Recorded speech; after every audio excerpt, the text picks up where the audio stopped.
বাড়ির আনাচে কানাচে কিংবা রাস্তার ধারের গর্তে জমা জলেও জন্মায় মশার লার্ভা, আর তারপরে বিপদের চেনা আশঙ্কা বাড়তে থাকে। অর্থাৎ মশাবাহিত রোগ ম্যালেরিয়া, ডেঙ্গি বা চিকুনগুনিয়া মাথাচাড়া দিয়ে ওঠে রাজ্যের জেলায় জেলায়। কিন্তু বিগত বেশ কয়েক বছর জুড়ে এ রাজ্যের ছবিটা একটু অন্যরকম। বর্ষা নামার অনেক আগে থেকেই সতর্কতামূলক ব্যবস্থা নেওয়া হচ্ছে প্রশাসনের তরফ থেকে। রাজ্য স্বাস্থ্য দফতর একদিকে যেমন পরিকাঠামো ও পরিষেবার দিকে নজর দিয়েছে, তেমনি সাধারণ মানুষের সচেতনতা বাড়াতে প্রচারও চালিয়েছে। তাই পরিবর্তিত চিত্র নজরে পড়ছে বিভিন্ন জেলায়।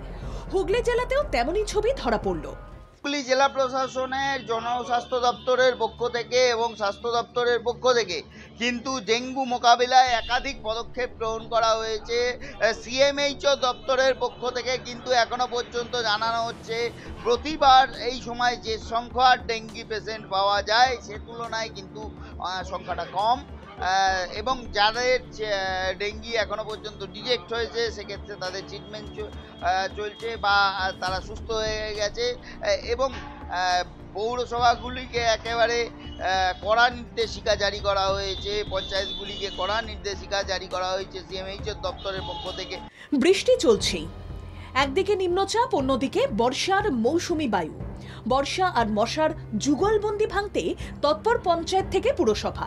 নদিয়া জেলাতে ঠিক কেমন ছবি ঘুরে দেখল বাংলা জাগো। মুর্শিদাবাদ জেলাতেও সচেতন প্রশাসনের ছবি নজরে পড়ল। রাজ্য স্বাস্থ্য দপ্তরের তরফ থেকে স্বাস্থ্যকর্মীদের দিন রাত নজরদারি জারি রাখার জন্য নির্দেশ দেওয়া হয়েছে। নজর রাখলো আমাদের ক্যামেরা।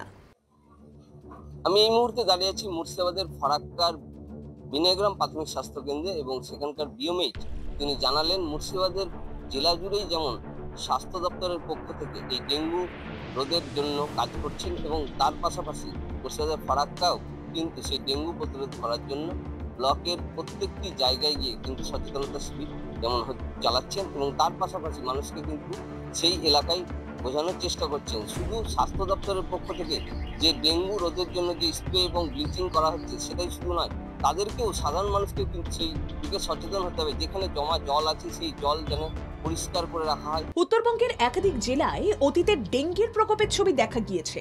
এবার উত্তর দিনাজপুরে অন্য ছবি দেখতে পাওয়া গেল। বর্ষা এখনো বেশ কয়েকদিন বিরাজ করবে বঙ্গে। সেই সময় যাতে মশাবাহিত রোগ মাথা তুলে না দাঁড়াতে পারে তার জন্য সদা সতর্ক প্রশাসন। ব্যুরো রিপোর্ট, বাংলা জাগো।